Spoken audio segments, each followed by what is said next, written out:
So that's what's happening in China. The mood outside, though, is quite different. Forget deploying military to fight the virus or wearing PPE kits.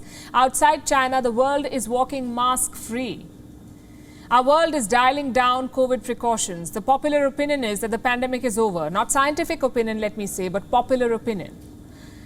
Yes, cases are rising in some pockets. There are still Wuhan virus deaths in some parts of the world. But the overarching theme is that the worst is behind us.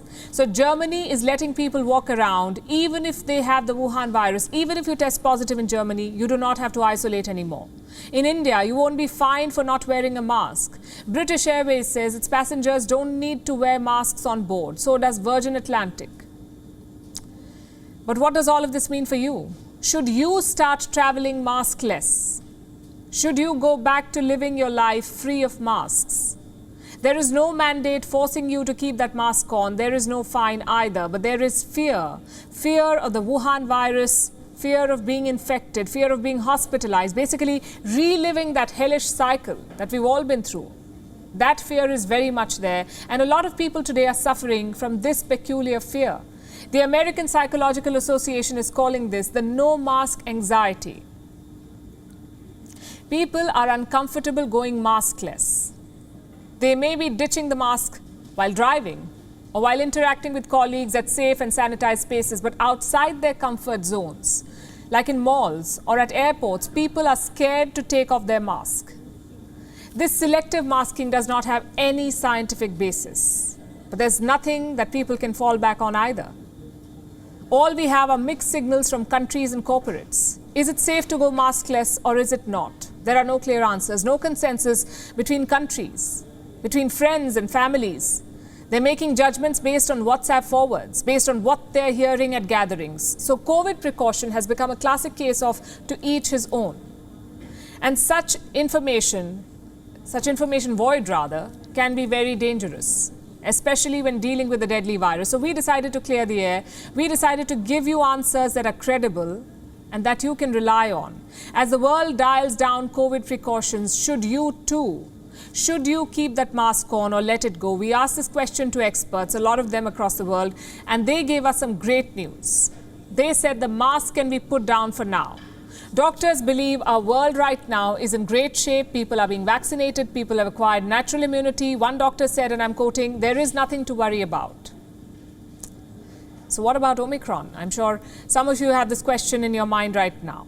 Well, I did too. So I asked the doctor, and he said that Omicron is quote-unquote an amazing virus. Why is that? One, despite being highly infectious, Omicron has extremely low mortality. Two, Omicron is highly immunogenic, meaning it stimulates your immune system, it helps you and your body fight the virus. And three, Omicron has somehow wiped out all other variants, meaning for now, as we speak, there is just one dominant variant that the world is dealing with. And that variant is Omicron, a variant we do not really have to worry about. So for now, we are good. Now back to the question, should you put that mask down? Well, for most of you, the answer is yes. Experts say everybody does not need to mask up at the moment. The elderly or the ones with comorbidities should be a bit more careful and they should keep the mask on. One expert also pointed out that when it comes to selective masking, wearing a mask in closed spaces is more important than wearing it outside. All in all, while masks have proven to restrict Wuhan virus infection, currently it is a matter of personal choice. Next question. Should you also dial down on other COVID precautions like social distancing? Well, doctors say for now you can.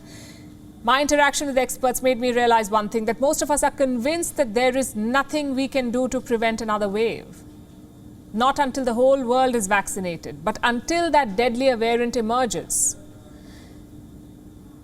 We should be able to go about our lives almost like pre-pandemic times. There are exceptions, however, for those who are immunocompromised, and I keep repeating that because it's important. Next question, can the rest of you board that flight without a mask? Can you resume travel, dine out, resume visits to gyms and malls without a mask? The answer, I'm told, is yes. Again, for now, the world outside is safe. If and when another wave comes, you will have to go back to staying indoors. You'll have to go back to masking. Until then, you should be fine. All in all, it's good news. While COVID is not out of our lives, the pandemic is not over yet. It is true that for now, the worst may be over. For now, most of you can go out mask-free. I wish I could say this for those of you watching us from China too, but the Communist Party makes its own rules, and they don't seem terribly fond of science or logic. So good luck. WION is now available in your country. Download the app now and get all the news on the move.